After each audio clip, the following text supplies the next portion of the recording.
Hi everybody. My name is Aloysius. Thanks Woon Wei for this invitation. So essentially today, right, I will be sharing a ongoing project that is using digital fabrication techniques. So without further ado, so this is a project, a link bridge at 71 Robinson Road.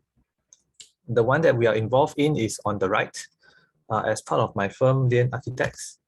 So this is the visualization before the Afro-Asia building is completed. Now this building has already been completed. So the whole point about having this digital design techniques is that it allows us to have rapid design iterations during the design process. So when we were approached to design the linkway between 71 Robinson Road and Afro-Asia, we wanted to come up with options for the client that they can use that blends in their facade designs with that of the new Afro-Asia building. So we were thinking about something in between the horizontal lines versus the truss-like structure for Afro-Asia building. So we came up with these curves. But the thing is, the owner wanted to have more ownership over the linkway. They want to establish the fact that they are the owners of this particular link bridge. So they wanted us to have more of like a translation of their facade in. So what happened was that we wrote this custom Python script to be able to overlay any kind of images that we want for a perforated metal design. Why perforated metal design? Because this is easily prefabricated and also easy to install for the launch of the link bridge. As you know, this is a very heavily trafficked area. So these are the metal pieces before, the aluminum pieces before it's manufactured. Over here on the left, these are the ones that are folded, and you see here on the right are the ones that have the perforations. So this is a method that is called the punch hole method. They don't use laser cuts. This is significantly faster and cheaper as well. These are the process in which this is what Afro-Asia handed over to us. And then the I-beams is all prefabricated and installed over one night. Then we can see here, very quick construction process, use Bondex system to screed over, lay over, and you can see here at the bottom left, we have this hoisting up of the panels is hooked on. So it's also a very quick fabrication process. And this is the end result. So very, very true to the rendering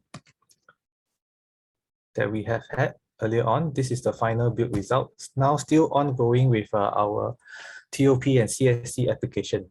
So what I'm going to do now is I'm going to give you a very quick run through of how you can set up your own very system for perforated patterns. Okay, so this, as you can see, this is a blown up of our design. And with our Python script, we are able to always be agile. We can change the design as it is, and then generate all these submission drawings. That's what you see on the left for URA and DC clearance.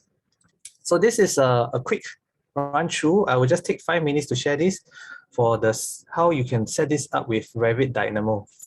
So this is like a very quick point by point.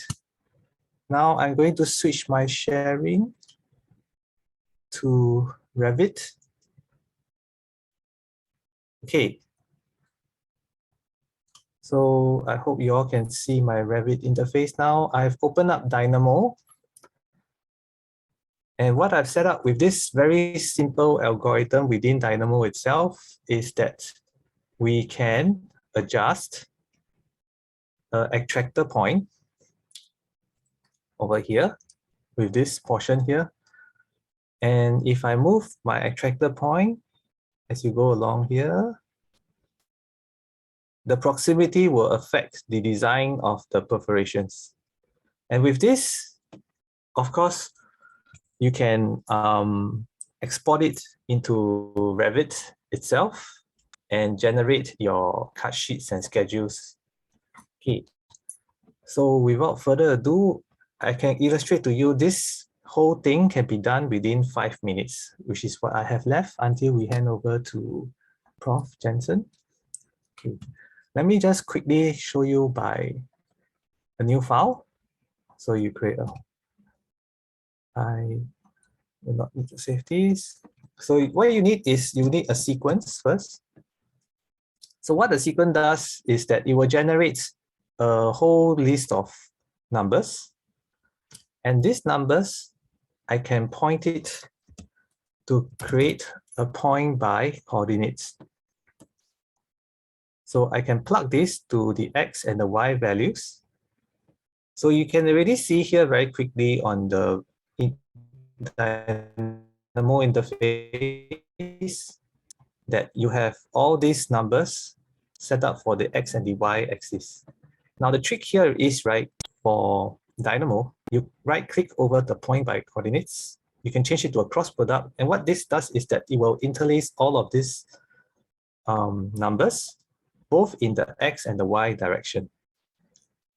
Okay, so now that we have a set of points, what we can do is we can create a circle by center point radius. Okay, I'll plug this in over here. This is the default radius that we have in our Dynamo interface. What we want is we want to be able to, again, use this point by XYZ to create a new point, the attractor point. So this is XYZ at the moment. And the point by default, you can see here is already creating a point by 0 over here. So now I want to just quickly measure a distance. So I double click on here in the search library and use this tool called distance tool. I'm going to change this to the other, this one to over here. And now I will plug this straight over to here. If you see this, you see there's a lot of distances, so it's too big. So what we're going to do is we want to have a small little equation. And I'm just going to say is x divided by y plus at least 0.1. So there's a minimum number, because sometimes if it's 0, x divided by y is 0, you have a small little error. I want to plug this to x. And I want to have like an attraction factor. So whatever distances that we can get, I want to divide it by a particular integer slider. So again, I double click here on the left, click integer slider. This is my integer slider. I'm going to connect this over here. And now I plug this here instead. And I can adjust this. Okay, so now you can see very clearly, I have done up this system over here. Let me just pan it. So shifting this back here, I can duplicate this integer slider and now plug this in to the x value. So again, as I shift this along, it's creating a relationship between this and the radius of the circle. So what I've just quickly illustrated to you in this 5 minutes is how it's very simple to be able to set up this algorithm for computational BIM in your native design software, which is Revit for most of you. So I can also change here this in terms of the step. So now this will create different spacings between the circles. I can adjust this as well.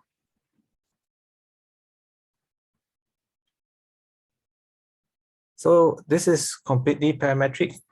So as you go along with it, as we mentioned, Dynamo also has a Python module.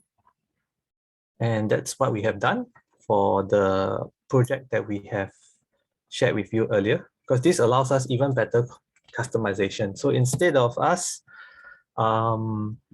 using an attractor point to determine the facade, we use an image overlay and obtain the grayscale values to influence the size of the circles. Yes, so just nice, 12:15. Thank you for listening to my sharing. This Dynamo script will be made available together with the link in the YouTube video that we will post up of this sharing session, so that you can just use this and explore with it for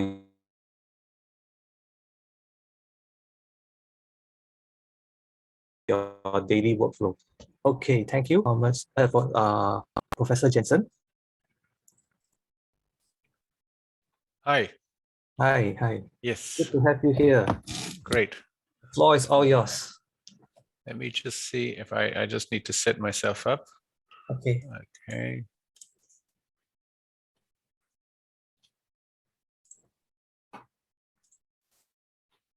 All right. Okay. So thanks a lot for the invitation, and I will do a short 15-minute presentation and just share my slides. Great. So can you see the slides now?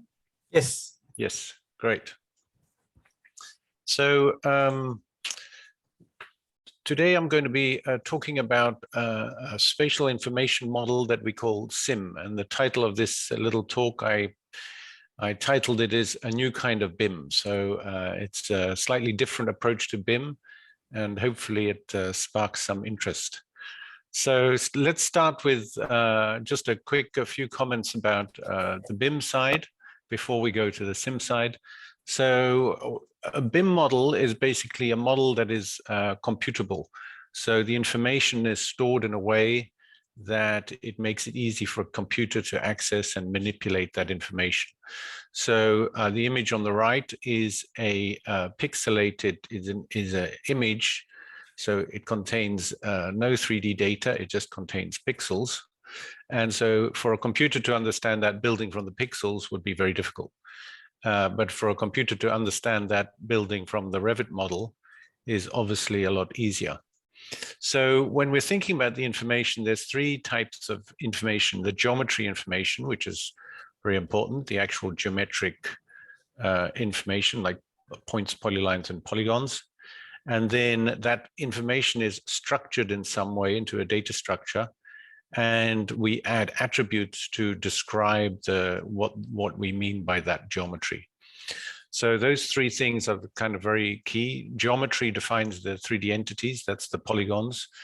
Data structures defines how things are organized, and attributes define the semantics of each entity. So these three aspects of any information model together form the information schema. It's like a kind of, the information schema is a kind of way of describing something. So if we look at BIM, then, you know, in general, we are talking in BIM, we're talking about detailed design stage, where typically we want to have what we call maximal models with as much information as possible in them, and with a fixed schema. So the maximal model means that people can extract detailed drawings and detailed schedules and construction information from those drawings. And the fixed schema means that everybody's using the same schema. I mean, if the schema is fixed, it means that if you send your model to somebody else, it's you know, agreed on that you are both using the same schema and you can understand each other's models. At the conceptual design phase, it tends to be different. At the conceptual phase, you really want to have models that are as small as possible, with as little information as possible, and preferably with flexible schemas, so you can create your own structure, the information how you find most convenient. So at the conceptual design stage, the process is highly iterative. So you're looking at a lot of options, and you really want a fast way to explore these options. So you want a fast way of generating options. using parametric model or computational scripts, and you want a fast way of analyzing options using various kinds of simulation tools. And so this process in the images on the right is just an example where we show a certain building massing of 3 towers, and they've been analyzed using 3 different types of simulations. And so that data then is part of the iterative process analyzing these different kinds of massings. But for this kind of exploration, we don't need to have a detailed BIM model. We can have a very simplified model, but still we want to have some information in there. We don't want just the geometry. We need to know what is facade, what is a surrounding building, what is a roof surface, and different geometric entities with different types of semantics. So the thing that we've been working on in our research is developing a new kind of information model, which we call the spatial information model, or SIM for short. So this is what we call, it's a new kind of BIM, because we are creating a geometric model which has a data structure and which has attributes attached to it, just like BIM. But in this case, the model is different because you define the attributes and you define the data structure. So everything is defined by the user, not by the system, which makes it very open and very flexible. So in this little diagram on the right, this little screen capture on the right, we can see some sort of spiraling structure. And so the top part is the geometry model, and the bottom part is the attributes. So the attributes, we have added an attribute for the step number, another attribute for the height of the step. So those attributes are information that we've added to the model ourselves. So it's attributes that we've defined for our convenience. So as a simple example, we could look at generating this urban block. So the urban block generates, there's a script to generate different options using this parametric modeling techniques. And then we want to run a solar analysis, let's say, on the interior facades facing the courtyard in the middle. So this kind of thing we could create. So what we would do is create a computational script that generates options. And this script then uses this spatial information model. So the scripting will read and write data to this spatial information model, and it can create its own data structure, and it can create its own attributes. And so the script is broken down into a number of subscripts. Here we're showing 4 subscripts. And each of these subscripts basically produces a SIM model, and that SIM model is passed on to the next script. So in this case, we've created a custom data structure for our little design.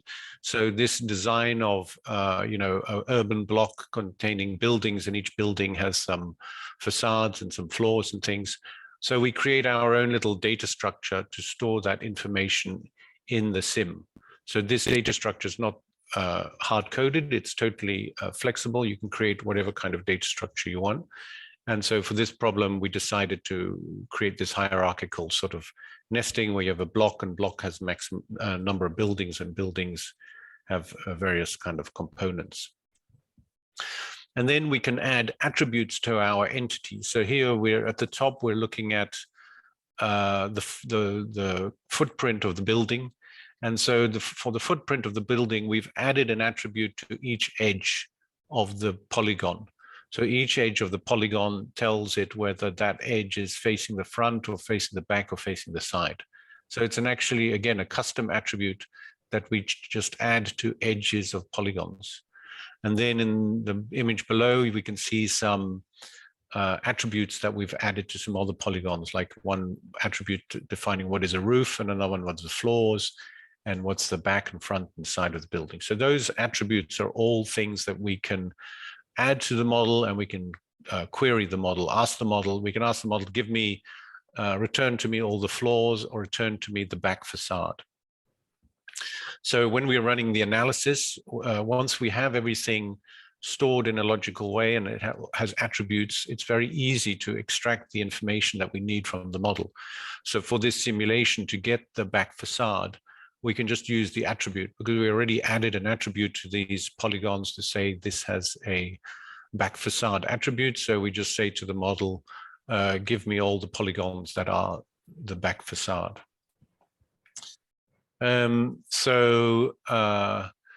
If we then look at another part of the kind of research that we've been doing, is we've been developing a parametric modeler for the web, which is called Mobius Modeler. And so Mobius Modeler is a parametric modeling system that uses this spatial information model. So the spatial information model is kind of a key component of Mobius and how it kind of interacts with geometry and creates geometric models. So it runs in the browser. It's browser-based software, and it's free and open source. So one of the things about Mobius is, of course, people ask, so, how is it different from Grasshopper? Well, one of the key aims of Mobius was to try and make the flow chart much simpler. So the diagrams on the left and the diagram on the right are producing the same model, the one that you see in the middle. And you can see the difference in the complexity, so that the complexity of the flowchart in Mobius is much, much simpler. And the way that is achieved is by two things. One thing is the spatial information model. So each one of the nodes in the flowchart on the right has only one link to the next node, and that one link is passing the whole model. It is not passing numbers or little bits of information. It's just passing a whole model to the next node. And the other aspect that simplifies it is that each one of these nodes here has a small script inside it that performs the modeling operations. So here we can see this kind of flow where we have a kind of flow chart that starts at the top and goes to the bottom. This is one of the projects created by a student at NUS. And we can see here, when we break it down from the top node, the skeleton is basically the lines, and then it breaks it down into the different components, the 3 different components, and then merges them. But so the modeling here, the modeling process is continually creating its own data structures, creating its own attributes, and using those attributes in the parametric modeling process. Let's see how we're doing for time. We still have a couple of minutes. So this is what a script looks like inside one of those nodes.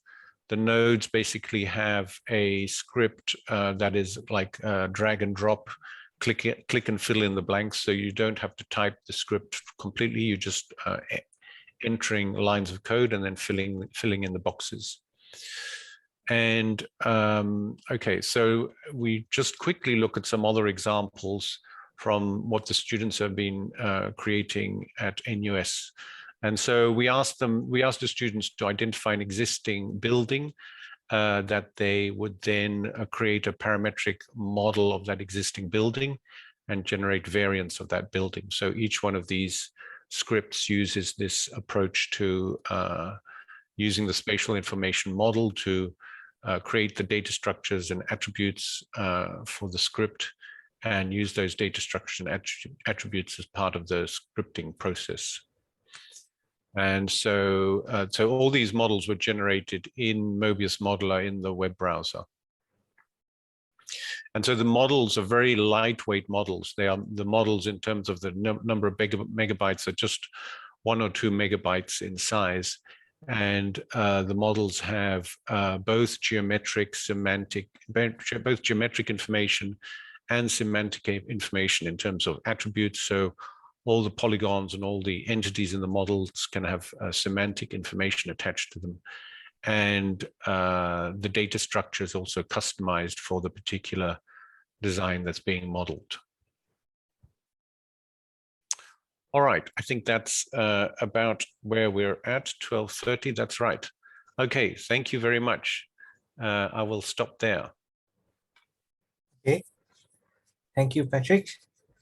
Now we are open for questions. Shall I stop sharing here and then? Maybe we can leave it there so Okay. that if Okay. there's any questions that pertains to this.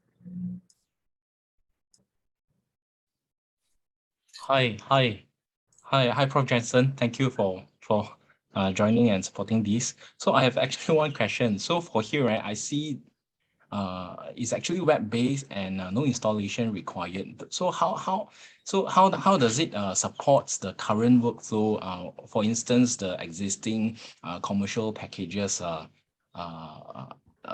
you can downstream. Yeah. So you can import. You can import Exchange geometry from Mobius to other software.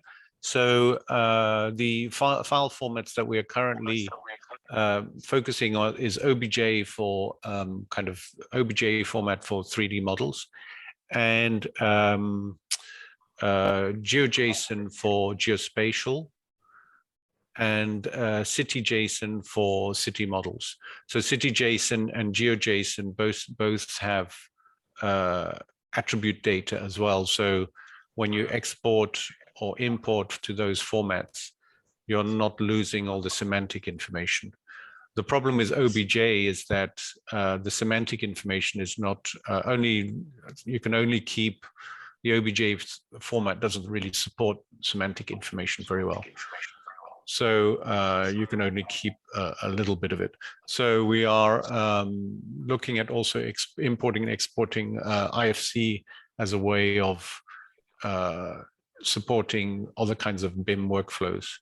So then, when you export as IFC, you can actually keep some of the semantic information. But that's still a work in progress. So actually, is it a live link, or it'll need to be there's actually an offline work required, which means the design process will be carried out in your Mobius. Then later on, when it reaches a certain stage, then it can export. It can be it can be both. So when you're working in Mobius, you can either just use the Mobius interface and you have a parametric model and then you generate something and save it. But every Mobius script that you create in Mobius Modeler can just be saved as JavaScript.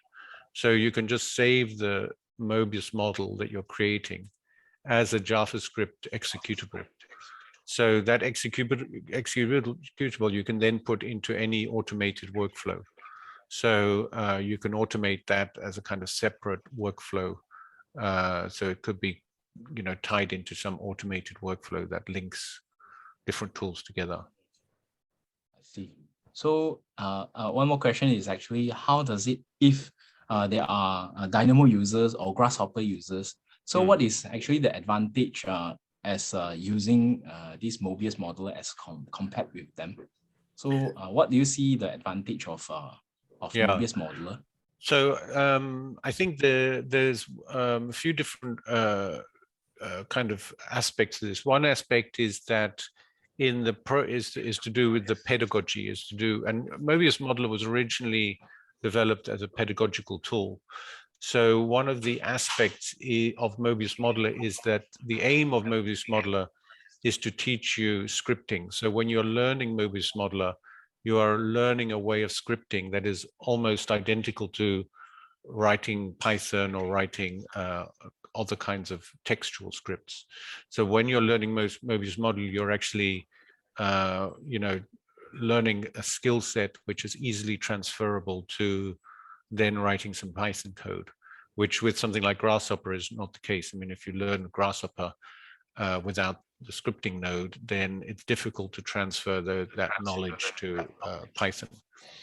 And then in terms of the complexity of the models, well, there's a bunch of things in Mobius that are different from Grasshopper. Like you can publish with a single click of a button, you can publish your script online for everybody to interact with, and it gets uploaded to the cloud, and you can just use people can go to your website and use the script. You can also, because it's all free and open source, you can run it in parallel.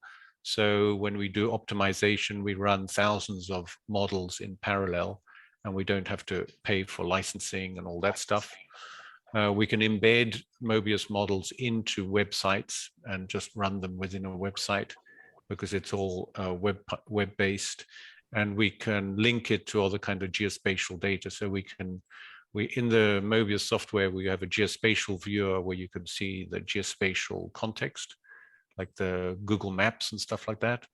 Or you can, we have a VR viewer where you can view the model in virtual reality. So there's a kind of whole bunch of stuff built in that is all kind of web-based. It's kind of focusing on a different kind of ecosystem. I see. So, and also the interoperability among different platforms can be made available, right? Through OBJ, correct? Yeah, Or so through simple GeoJSON for GIS data and OBJ for 3D data. And we're trying to, one of the reasons that we developed the SIM model is that there's no 3D kind of format that allows you to have custom attributes attached to geometry. So SIM, the idea of the SIM format is that it's the first format where you can really add custom attributes to any kind of geometric entity. And so that format is our own format, and so we're trying to develop that. The problem with the other formats like OBJ is that they're rather limited in their ability to include semantics. I see. I see. So moving on forward, actually, what's the? I see there's a couple of questions online as well. Shall I just quickly? There's one question which says, how much is the Mobius ecosystem? Well, it's free. You just click this link and you can go there and use it for free. And you don't even need to create an account. And there's a, and where is the Mobius data hosted? It's just on your client side. So Mobius software runs completely in the browser on your client. There's no server side. There's nothing on the server doing anything apart from when you click publish. When you click publish, your model gets copied to the server. But that's just saving your model in case you want it to be available to people.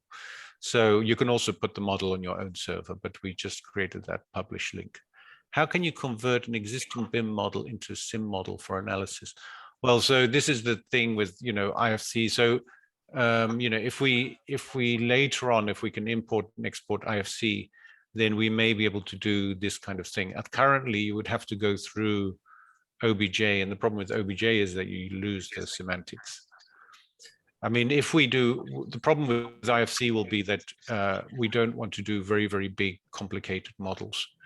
The idea of this kind of SIM approach is to make it lightweight and fast and interactive, not to have like, a 1 GB model. So with the IFC approach, we are still trying to focus on keeping it lightweight.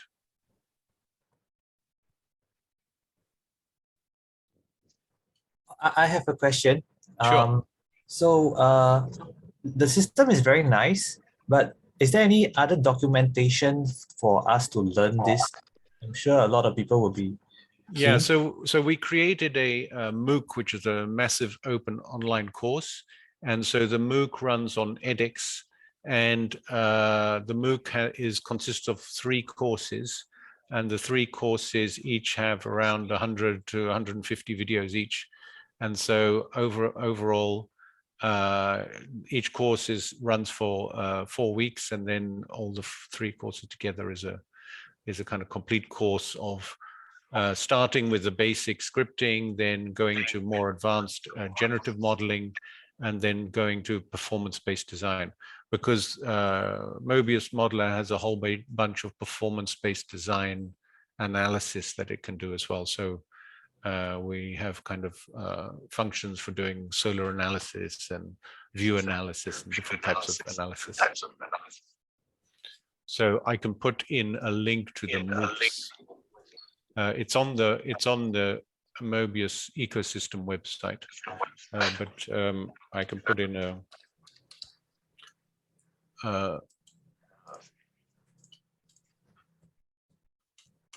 So these MOOCs are hosted by NUS and they are free, right? So the MOOCs are MOOCs are hosted on a platform called edX, which is edX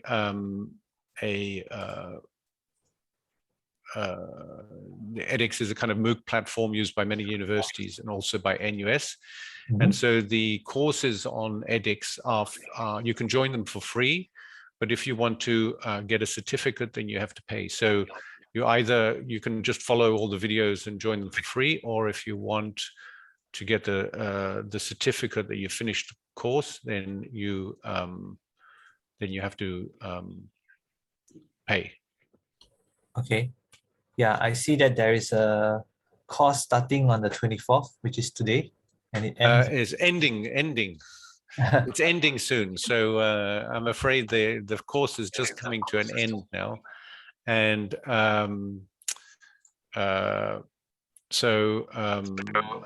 we will see when the next course, well, we haven't planned yet when the next course would start. Okay.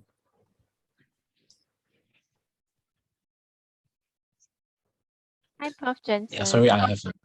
Okay. Oh, sorry. Yeah, it's just to continue with from the earlier question that I asked about converting BIM model to a SIM model. So Yes. can I understand this conversion is hosted on the Mobius website, or it's going to be something separate? No, it's just, I mean, in Mobius Modeler, we just have a function for importing different formats. So we have functions for import and export, and you can just put them in your script. So you can just put in your script a function that gets some data from another file and imports it into Mobius.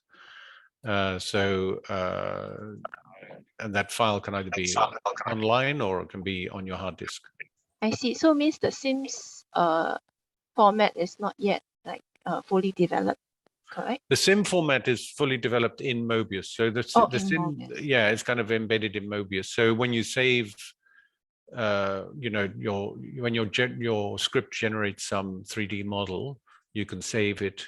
I mean, internally, Mobius uses the SIM format, and then you can save it as a file as well in the SIM format. I see. Okay, thank you.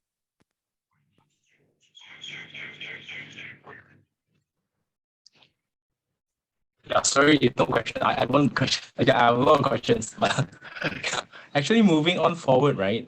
Because last round, there's a sharing on optimization. So understand from this Mobius automation. So it's a web-based scripting that allows starters, users to actually start using this computational scripting without textual coding.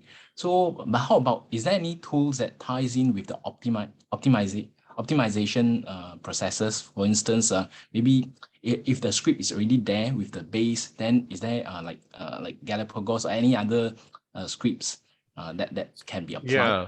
So can you see are you seeing my browser screen, or you're still seeing my PowerPoint? Still seeing a PowerPoint. The PowerPoint. Okay. So let me just share the other one. I wasn't sure what you were looking at. Share.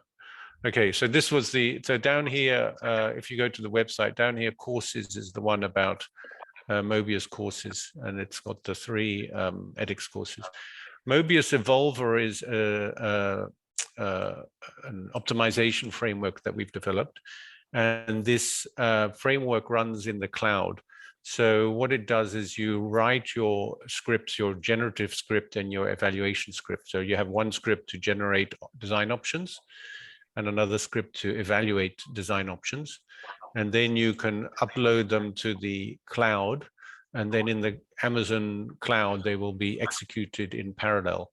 So this is like this example here, you know, it's showing this massing example, and it's generating 2,000 designs and analyzing the performance in terms of views and daylight and solar radiation. And in total, that those 2,000 designs takes about 2 minutes to evolve. So because it's running in the cloud, we can run it on thousands of computers in Amazon Cloud, and it runs extremely fast. And so within just a couple of minutes, you can evolve thousands of designs. So it's a very different kind of process from running in Galapagos, where you have to wait for, a whole day or 2 days for it to finish. So there's a little bit of a description here. Unfortunately, the two links here, the example links, are broken. We have to fix those. But you can download the software is also all free and open source. You can download it on from GitHub, and there's some instructions on how to do that. So you set up your own AWS account and download it. The advantage of using AWS also is that you get 1 million computations a month for free. So you can actually evolve many, you can run many evolutionary processes in the AWS cloud almost totally for free, as long as you don't exceed your 1 million executions. But 1 million is quite a lot. Thank you, Professor. I think overall is very interesting. Actually, how long does it take to complete all the courses? Well, the courses go in quite a lot of detail. So the courses are, I think, 4 hours a week, and then they're split into 4 weeks, and there are 3 courses. So, it's a kind of overall, it would be a 12-week process, but it's only 4 or 5 hours a week. The students at NUS do a course also where they do spatial computational thinking using Mobius, and so that course is also like a 10-week course. I see. And there's a certification from NUS in collaboration with edX. Yeah. edX, right? Yes, that's right. That's right. Okay. So 3 months. Wow, sounds with 4 hours per week. Sounds very feasible. Thank you. Yes, thank you. Thank you.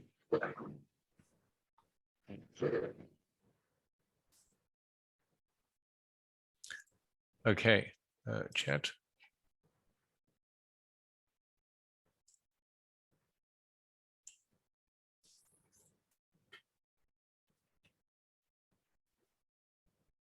I think that's, I don't see any more questions. Shall I stop share? Okay. So no more. Any other questions from the floor before we wrap it up for lunch for all of you? Okay, so maybe we'll wrap it up again. So just to repeat, I have posted a link. This is a YouTube channel that we have set up for all the videos that we have and sharing sessions that we have. This is the second of our run. So you can also check out this YouTube channel and subscribe. And we will have all the materials available. So if Prof. Jensen, you are okay, you can also share the slides, like a Google Drive link that we can put together with the YouTube video that we'll upload of today's session. Great, that would be no problem. Yeah, okay. So we will also include the link where you can find the Mobius Evolver, the MOOCs, all on that particular channel itself. So without any questions, so thank you all for joining us today. We hope that this will expand our computational BIM community in Singapore for everyone to adopt this both in terms of their practice as well as their research, or if you're just a hobbyist or just to gain some more knowledge, that'll be good. Okay, thank you everybody. So see you soon in the next month. Thank you, Prof. Thank you very much for inviting me. Yes, thank you. Thanks. Bye. Bye. Thank you.